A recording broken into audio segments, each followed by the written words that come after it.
মাস্টার্সে আবেদন করেছি প্রায় ২ মাসের মতো হয়ে গেছে।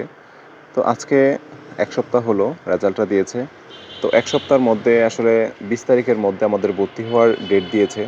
তো এর পরেও হয়তো ভর্তি হওয়ার সুযোগ থাকবে। কিন্তু আমি যদি সুযোগ না পাই, তো সেই কারণে আজকে ১৩ তারিখ চলে এসেছি হচ্ছে ভর্তি হওয়ার জন্য। আর আগামীকালকে ১৪-১৫ তারিখ অফিসিয়াল বন্ধ থাকবে। সেটার কারণ হচ্ছে পয়লা বৈশাখ। তো পয়লা বৈশাখ উপলক্ষে অফিস বন্ধ থাকলে আসলে ভর্তি কার্যক্রম চলবে না।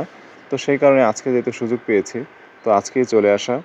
আর আজকে আসলে ভর্তি যাবতীয় কাজ যা যা আছে সব কিছু করে যাব, যাতে আমাকে নেক্সট টাইম আর আসতে না হয়। আর যদি আসতে হয় বারবার তাহলে আসলে আমার জন্য সমস্যা হয়ে যাবে।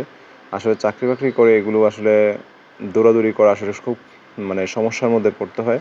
তো যাই হোক, অনেকগুলো কাজ আসলে কম্পিউটার দোকানে সেরে এসেছি, যার কারণে কলেজের কাজ অনেকটা কম। যদি কলেজে কাজ থাকতো হয়তো লাইনে দাঁড়িয়ে থাকতে হতো বা হচ্ছে অনেকক্ষণ ওয়েট করতে হতো।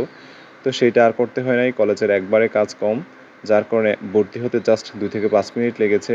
কারণ ভর্তি হওয়া মানে সমস্ত কাজ তো অনলাইনেই করে ফেলা। এখানে জাস্ট কাগজপত্রগুলো জমা দেওয়া। তো কাগজপত্রগুলো জমা দিলাম। স্যারের সাথে পরিচয় হলো। একটা স্যার তার লাইব্রেরিতে ছিলেন। তো ওনার সাথে পরিচয় হওয়ার পরে ওনার নাম্বার এখন হচ্ছে একটা ফেসবুক গ্রুপেও জয়েন করালো আমাদের।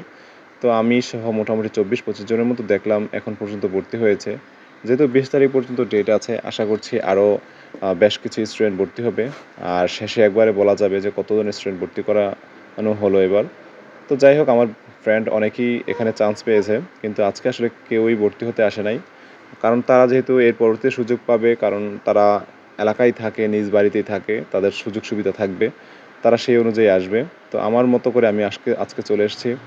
আর যখন সুযোগ হবে তখন আমি আবার হয়তো আসবো তাদের সাথে ক্লাস করার জন্য। তো আজকে পয়লা বৈশাখ উপলক্ষে কলেজের মধ্যে অনেক ধরনের আনুষ্ঠানিকতা চলছে।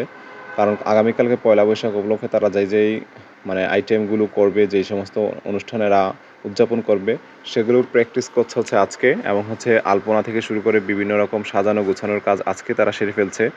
আর কালকে যেহেতু পয়লা বৈশাখ, আমি জানি না এখানকার পয়লা বৈশাখ কীভাবে করে।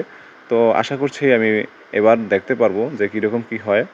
আর আগামীবার যদি পয়লা বৈশাখের সময় আমাদের কোর্সটা চালু থাকে, তাহলে হয়তো দেখতে পারবো বা আমরাও জয়েন করতে পারবো। এই বছর হয়তো আমাদের দ্বারা সম্ভব হচ্ছে না এগুলো করা। তো যাই হোক, মাস্টার্সের স্টুডেন্টরা এগুলো করে কিনা সেটা সম্পর্কে আমার আইডিয়া খুব কম। আর এখন যেহেতু ভর্তি হয়ে গেছি, এখন আর বেশি কোথাও যাব না। একবার ডিরেক্ট বাড়িতেই চলে যাব। কারণ হচ্ছে দুপুর হয়ে গেছে, দুপুরে খাওয়া দাওয়া এখনও বাকি আছে। তো বাড়িতে গিয়ে একবারে খাওয়া দাওয়া করব। আর অনেক সকাল সকাল বের হয়েছি, কারণ হচ্ছে এত পরিমাণ রোদ, এত পরিমাণ গরম। আর এই সময়টাতে আসলে বাইরে থাকাটা খুবই মুশকিল একটা বিষয়। তো যাই হোক, বের হওয়ার পরে হঠাৎ দূর থেকে দেখলাম যে এখানে মিষ্টি আলু বিক্রি করছে। তো কিছু মিষ্টি আলু কিনে আসলে বাড়িতে চলে যাব এখন। চলুন তাহলে।